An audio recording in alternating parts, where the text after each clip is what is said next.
শুধু ঢাকায় না, আসলে সারা দেশে এটা হচ্ছে। ঢাকার চিত্রগুলো হয়তো আমরা বেশি দেখতে পাই, জানতে পারছি। এবং এই যে আওয়ামী লীগের মিছিল এবং তৎপরতা, তার অন্যতম প্রধান লক্ষ্যবস্তু কিন্তু হচ্ছে জাতীয় নাগরিক পার্টি এবং গণ অভ্যুত্থানে অংশগ্রহণকারী নেতাকর্মী এবং শহীদ পরিবার, আহতরা, যোদ্ধা যারা রয়েছে তারাই কিন্তু প্রধান লক্ষ্যবস্তু।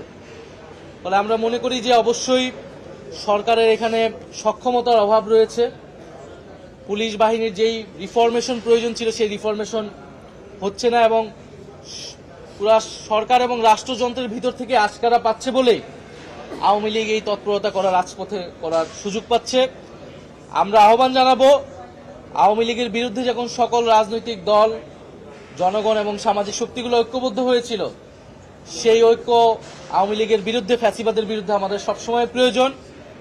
যদি কোনো দল সেক্ষেত্রে আপোষও করে, জাতীয় নাগরিক পার্টি সেক্ষেত্রে আপোষ করবে না।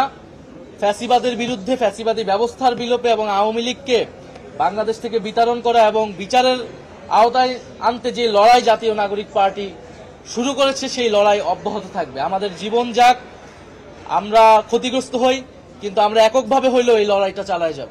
আমি বুঝি নির্মাণের শিল্প, সালাম স্টিল বোঝে ডিউরেবিলিটি। সালাম স্টিল, মোস্ট ডিউরেবল স্টিল। জাতীয় পার্টির ব্যাপারে আমাদের অবস্থান স্পষ্ট করেছি।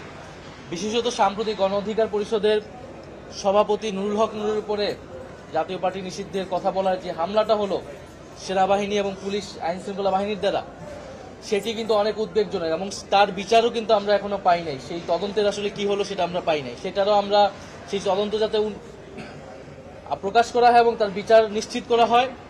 এবং অবশ্যই জিএম কাদের সহ জাতীয় পার্টির এরা অবশ্যই ফ্যাসিবাদের দোসর, এদেরকে বিচারের আওতায় আনা উচিত, গ্রেফতারের আওতায় আনা উচিত। আপনারা জানেন আমি ট্রাইব্যুনালেও সাক্ষ্য দিচ্ছি।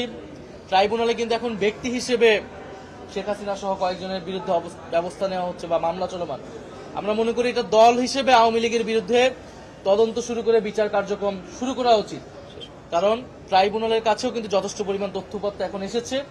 ফলে আমরা সামগ্রিকভাবে মনে করি ফ্যাসিবাদীর দোসর এবং ফ্যাসিবাদী ব্যবস্থা বিলোপের জন্য যে নতুন সংবিধান, সেই নতুন সংবিধান প্রতিষ্ঠার মাধ্যমে এবং গণপরিষদ নির্বাচনের মাধ্যমে আমরা এই সকল সমস্যা থেকে উত্তরণ করতে পারব।